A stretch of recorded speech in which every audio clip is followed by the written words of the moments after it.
Hello, everybody, and welcome to Observations from the Fence Post. Today is a comic book review, and we'll be looking at Detective Comics issue number 1063. Okay, this picks up right where issue 1062 left us, and in this comic we get two stories. First story we get is Gotham Nocturne Overture Part 2. And we also get a shorter story, Coda, Part 2. Both of those began in the previous issue. So let's look at Gotham Nocturne Overture Part 2. This is a mystery, which is always good because Batman is considered to be, at least by DC standards, the world's greatest detective. And so it's always nice when we get to see him doing some detective work.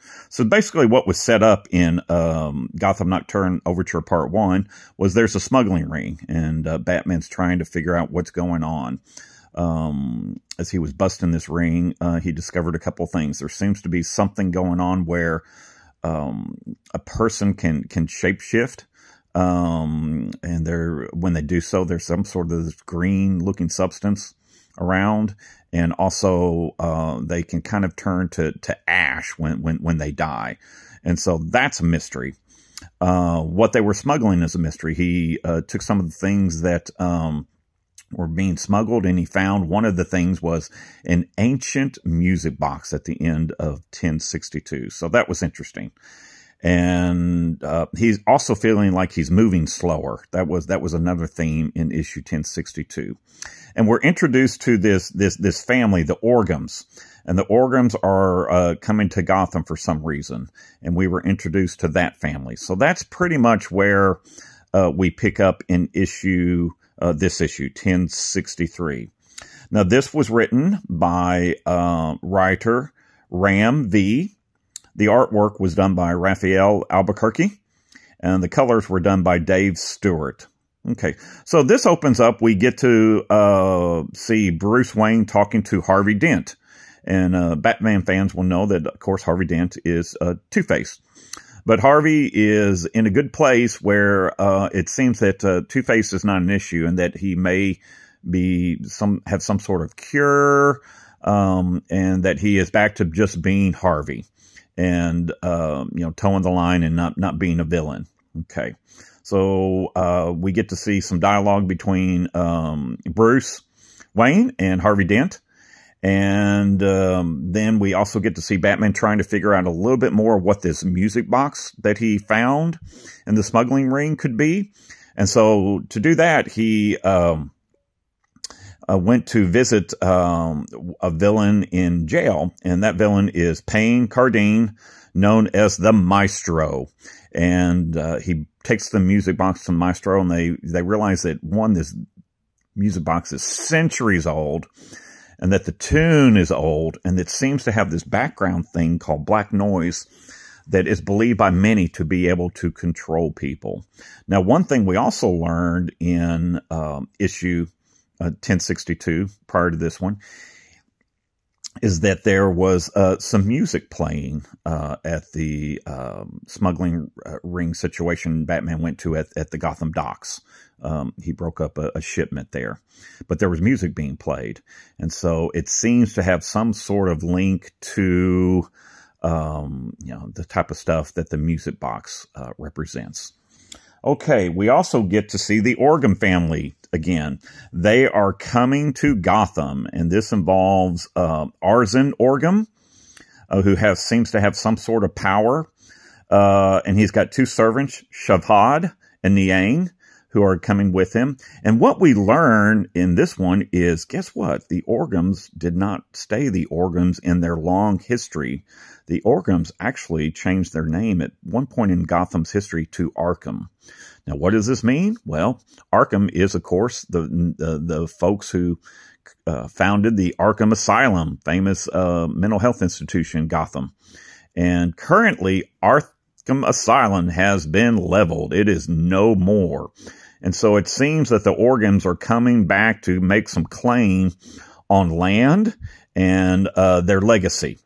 and one of their servants already in Gotham working with the smuggling operation is Gael Tinclaw. And in this issue, he makes a visit to none other than Harvey Dent. Okay, so that's kind of the setup we got here.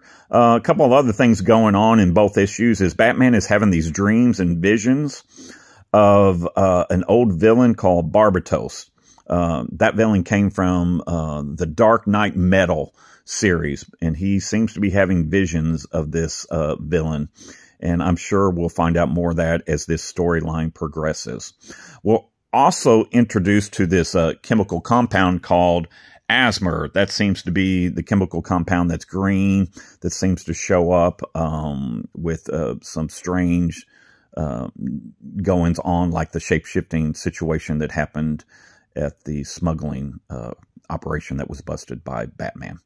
So that's kind of what's going on in Gotham Nocturne Overture Part 2. Coda Part 2, what we got is, well, first of all, let's see. Coda Part 2 was written by Simon Spurrier. The artwork was done by an artist that goes by Dani, D-A-N-I. And coloring, just like the other story, was done by Dave Stewart. Okay. So Coda Part 2 involves a situation where Jim Gordon is now doing private investigation work. And he has been hired by basically a lady of the streets, Annie Redding, to find her son, Jonas Redding. So in Coda Part 1, basically Jim Gordon did some research, and it looks like he might have been able to find Jonas in the ruins of Arkham. But when he gets there, he sees not Jonas, but some strange young person operating some sort of strange machinery at Arkham. And that's where it ends. So Part 2 picks up right there, and what happens is you realize that apparently Gotham City knows something about this strange young man as far as the police department, and that they were using Jim to try to find this person. And that's kind of where Coda 2 part picks up. It ends with a situation where you also find out that Detective Urquhart from Gotham PD may not be on the up and up, as we see kind of a cliffhanger involving Annie Redding, who hired Jim to find her son, and Jonas Redding showing up and finding themselves locked in a building. So that's kind of the setup for Coda Part 2. So I love the mystery aspect of this stuff. It is certainly building towards something bigger. The artwork is what you want in a Batman comic. Okay. This is an example of, Overture. And here is an example of the artwork in Coda. As you can see, it's slightly different. Variations of style. Both stories are mysteries, and you get the feeling that they may tie together eventually. It's possible, particularly since both of them do involve the ruins of Arkham Asylum. So, definitely, I like this series. I think Ram V, in fact, last review I called him Ram 5. I wasn't for sure because, the V has no dots, so that would indicate the Roman numeral 5 to me. But I think he goes by Ram V and not Ram 5 like I had said earlier. So that's kind of what's going on. It's a good series. Of course, if you want to start the series, I would recommend that you start with issue 1062. Of course, all these will eventually appear in trade, some sort of trade format, because DC is really good about that.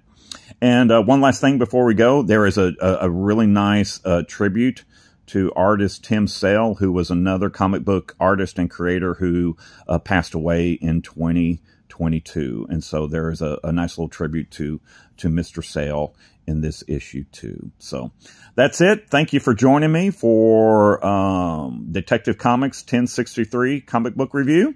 Remember, everyone, keep it between the ditches, and peace.